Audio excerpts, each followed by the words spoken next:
There are tons of people who are looking to get a job in the game industry.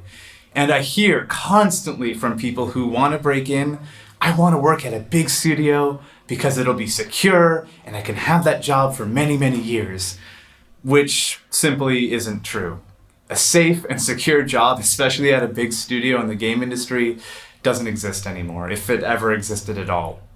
So many people are fueled by fear and want of security that they're only looking at big studio jobs, saying it's the only path to them getting successful or getting a job in any way, shape, or form.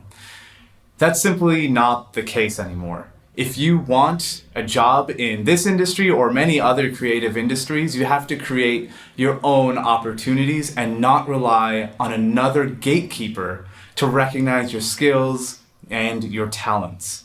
There are so many people who want to break in and are doing it the traditional way that it's impossible to filter out the signal from the noise.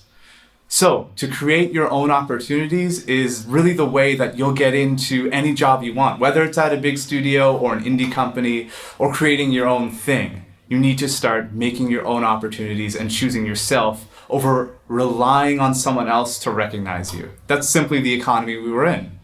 So, how do you do that? How do you start creating your own opportunities in the game industry? Simply put, the first thing you need to do is start networking with people. Start talking to people in your local and the global community. And I want you to do this before you have a website, before you have business cards, before you have any sort of portfolio to show anybody.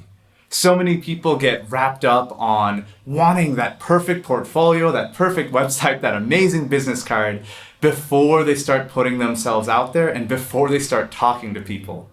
This doesn't work so well. Although this is common, it's not very effective.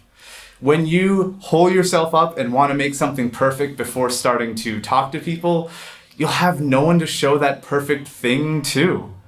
However, if you're talking to people, maybe you're not working on anything right now, but people know your name, you've been around, then when time comes to show people your stuff, they'll be ready to listen, to watch, and be very receptive. And this makes a huge difference in your career prospects.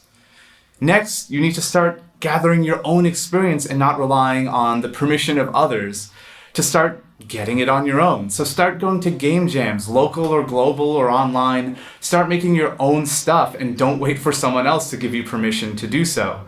And if you're new to this, yeah, your stuff might suck at first. That's fine. You don't necessarily need to share every piece of work you make, especially if it's the worst thing you've ever made. But if you're just starting, you need to start making your own stuff without relying on anyone else. Next up is when you're ready, start sharing your work as much as you can. If it's really that bad, then no one's going to care. No one's actually going to look at it and you'll be fine. And if it's amazing and totally awesome, then people will care and probably look at it more often than not. So those are my tips on how to create your own opportunities. Network, start putting yourself out there before you have anything to show. Start making stuff on your own and don't rely on the kind of gatekeepers to recognize your skill and talent. Start going to game jams and start making stuff even if you think it's bad. So if you thought this video was useful and this advice was helpful to you, just sign up for my newsletter right here. Every week I send out helpful advice to people in the game industry so that they can have an awesome career, start getting paid what they're worth, and helping them through all the hurdles that so many of us face. So thanks so much. I'll talk to you next time.